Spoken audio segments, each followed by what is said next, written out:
పుచ్చుకున్న శరీరాన్ని వదిలిపెట్టాలి.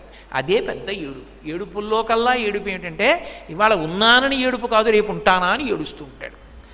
ఇన్నేళ్ళు ఉండనివ్వండి, 70 వచ్చాయని భయం, 80 వచ్చాయని భయం, 90 వచ్చాయని భయం. ఓపికగా ఉన్నాం కదా, ఈశ్వర సేవ చేసుకుందాం అండవు. ఇప్పుడు చేస్తే ఎక్కడో జారి పడితే అంటాడు. అందుకని వెళ్ళడు మంచి కార్యాలకి. అలా ఉండిపోవాలని కోరి మర్త్యలోకము అంటే మృత్యువుని పొందుతారు.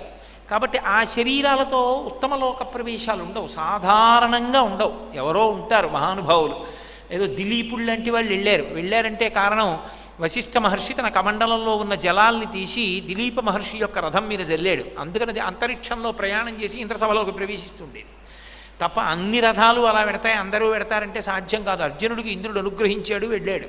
అందరూ వెళ్ళరు అలాగా.